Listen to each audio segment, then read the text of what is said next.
Manhattan District Attorney Cy Vance recently announced he won't run for re-election, focusing national attention on the race to succeed him. The election is in November, but the Democratic primary is June 22nd. Whoever wins that primary will almost certainly become Manhattan's next DA, given the borough is a Democratic stronghold. I'm joined tonight by one of those candidates, Alvin Bragg, Jr. All right. Hey, Alvin, how are you?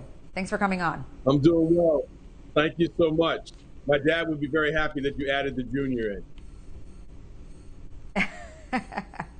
All right, so let's dive in. There are 8 candidates running for the Democratic primary for Manhattan DA. What makes you stand apart from the rest of the field?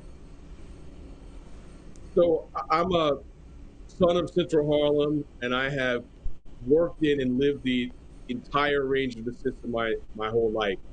Growing up in Harlem, I had a gun pointed at me 6 times, 3 by NYPD police officers in lawless searches, and 3 by people who were not police officers. I then went on to dedicate my time in public service to trying to marry police accountability and public safety. There's no one with that life experience, and there's no one with the management experience I have, having overseen the New York State Attorney General's office as the chief deputy, or my experience in the courtroom, focusing on cases that deliver civil rights and true public safety. All right. Well, you said one of your main goals is to reduce mass incarceration. How would you do that?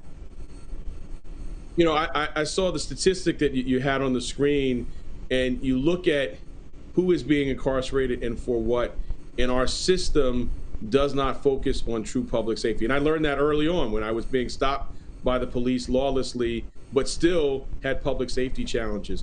More than 80% of the city's docket is of misdemeanor crimes or of lower offenses like violations.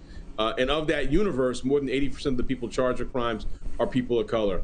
We need to shrink the footprint of the system dramatically and focus it on things that actually have to do with public safety in our communities. All right, you kind of answered my next question, but maybe you can get into it a little bit more. According to a recent study, a staggering 93% of people arraigned in Manhattan criminal court are of color, yet the borough is about 60% white. How do you intend to address that racial disparity in the prosecution of criminal cases?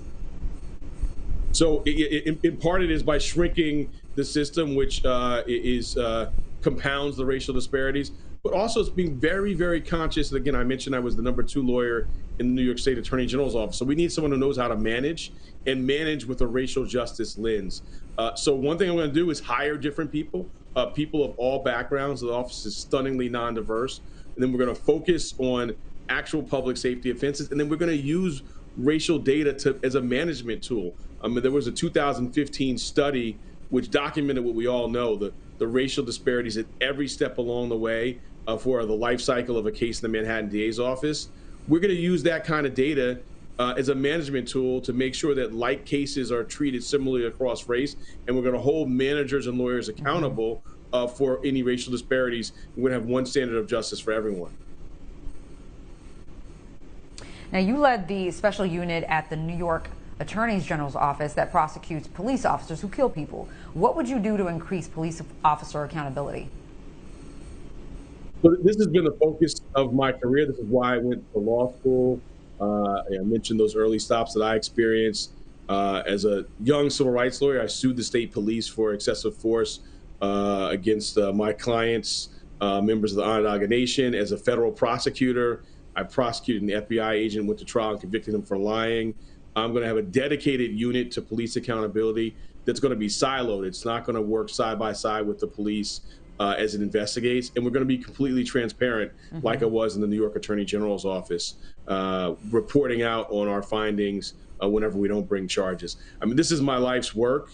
I'm currently now representing Eric Garner's mother, Ms. Gwen Carr, in a case trying to find transparency and details. Still 7 years later after Mr. Garner was killed, key things we don't know. And I'm going to focus on patterns and not just excessive force, but mistruths and lying by police officers.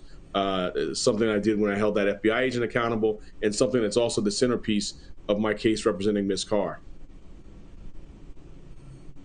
Now, we see so many cases now where people are having convictions overturned, sometimes after they've spent decades in prison due to prosecutorial misconduct. Do you have plans for a conviction integrity unit? Most certainly. To Ken Thompson, who was the Brooklyn district attorney, I think was a pioneer in this space. I'm endorsed by his widow, LaShawn Thompson, also by Peter Neufeld, the co-founder of the Innocence Project, and also very emotional for me by four members of the exonerated Central Park Five, who are about my age, also grew up in Harlem, and obviously experienced the horrors of our system. So we're going to have an independent unit that's going to allow open access to the defense bar to go back over old cases. It's going to be headed by someone who's never worked in the district attorney's office, someone who's got exoneration experience, like a veteran of the Innocence Project. And also importantly, we're going to go back and we're going to open up Linda Fairstein's cases. She was the lead prosecutor on the exonerated Fives case, and there's yet to be a tracing back of other matters that she handled. And we're gonna take that on when I'm elected Manhattan District Attorney.